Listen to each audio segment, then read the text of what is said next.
Welcome to 3 TV. Headache, అసలు headache అంటే ఏంటి? ఈ హెడేక్లో ఎన్ని రకాల హెడేక్స్ ఉంటాయి? ప్రతి ఒక్కరూ ఈ హెడేక్ నాకు తెలిసి ఫేస్ చేసే ఉంటారు.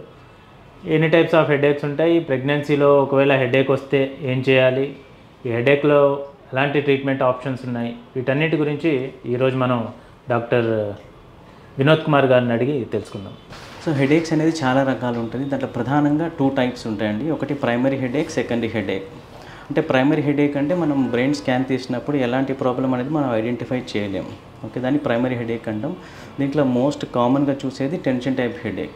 అట్లా సో అంటే ఇది స్ట్రెస్ ఎక్కువ అవడం వల్ల వస్తుంటుంది. మెయిన్గా ఇది ఈ రీజన్లో వస్తుంటుందండి, బై టెంపరల్ అంటాము. తర్వాత ఇదన్నీ ఒక బ్యాండ్ లైక్ సెన్సేషన్ లాగా ఉంటుంది. చాలా సివియర్గా ఉంటుంది. కొంచెంమందికి నాసియా ఫీలింగ్ ఉండొచ్చు. ఈ హెడేక్ ఎక్కువ ఉన్నప్పుడు వాళ్ళు అంటే ఇంకా కదిలే కొద్దీ ఇంకా హెడేక్ ఎక్కువైపోతుంటుంది. కొంచెంమంది తలకు కూడా గోడ కొట్టుకోవాల్సినంత సివియర్గా వస్తుంటుంది. సో వాళ్ళు నార్మల్ పెయిన్ కిల్లర్స్ యూజ్ చేసి స్ట్రెస్ తగ్గించుకొని రిలాక్సేషన్ మెథడ్స్, మెడిటేషన్ కానీ యోగా కానీ చేస్తే దాదాపు కొంతవరకు హెడేక్ అనేది కంట్రోల్ చేసుకోవచ్చు. ఇంకొక నెక్స్ట్ మెయిన్గా చూసే హెడేక్ ఏంటంటే మైగ్రేన్ హెడేక్ అంటాం. అంటే అది పార్షియల్ నొప్పి. మెయిన్గా అది ఫ్యామిలీలో రన్ అవుతుంటుంది. సో మదర్కి ఉందనుకోండి, నెక్స్ట్ గర్ల్స్కి వచ్చే ఛాన్సెస్ ఉంటుంది. మెయిన్గా 15 to 20 years వాళ్ళకే వస్తుంటుంది. కొంతమంది బాయ్స్ కూడా చూస్తుంటాం. దీంట్లో సిమ్టమ్స్ ఎలా ఉంటాయి?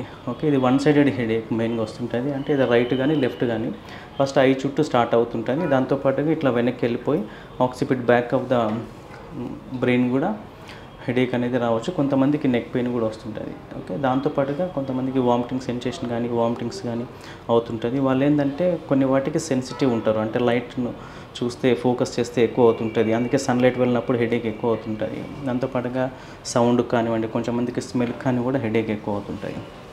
దీంట్లో ఏంటంటే కొన్ని ట్రిగ్గర్స్ ఉంటాయి, అంటే ప్రేరేపించేవి కొన్ని రకాల ఫుడ్ ఐటమ్స్. ఓకే, చీజ్ కానివ్వండి, ఓకే, ఆల్కహాల్, స్మోకింగ్, అంటే ఫెర్మెంటెడ్ ఫుడ్స్ అంటే నిన్నటి ఉడకబెట్టి ఈరోజు తిన్నప్పుడు కానీ, తర్వాత స్లీప్ డిస్టర్బెన్స్ అయినప్పుడు, స్ట్రెస్ పడ్డప్పుడు, ఫుడ్ స్కిప్ చేసినప్పుడు, వీటిని అన్నిటిని ట్రిగ్గర్స్ అంటాం. దీనివల్ల హెడేక్ అనేది ఎక్కువ అవుతుంటుంది.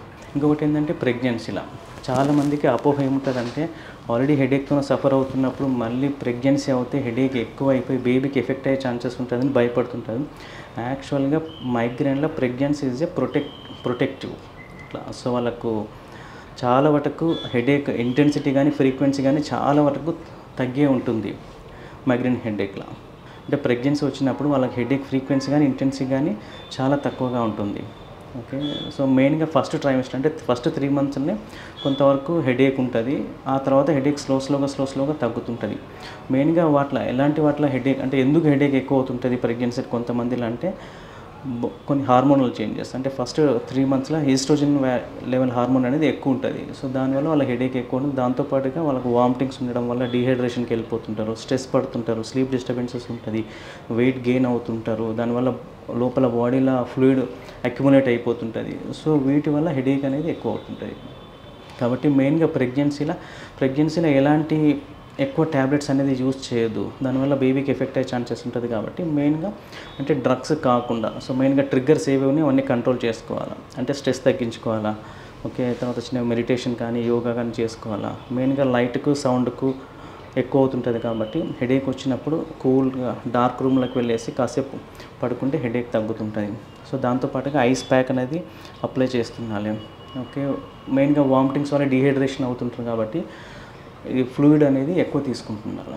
ఓకే, సో ఇవి చేస్తే దాదాపు హెడేక్ అనేది కంట్రోల్ చేసుకోవచ్చు. అయినా కొంతమందికి కంట్రోల్ అవ్వకపోతే simple pain killers like paracetamol కానివ్వండి, బ్రూఫిన్ కానివ్వండి, నాప్రోసిన్ కానివ్వండి, ఇవి కొంతవరకు అంటే లో డోస్లో లిమిటెడ్గా తీసుకొని కంట్రోల్ చేసుకుంటే ప్రెగ్నెన్సీలో ఎలాంటి కాంప్లికేషన్స్ అనేవి ఉండవు.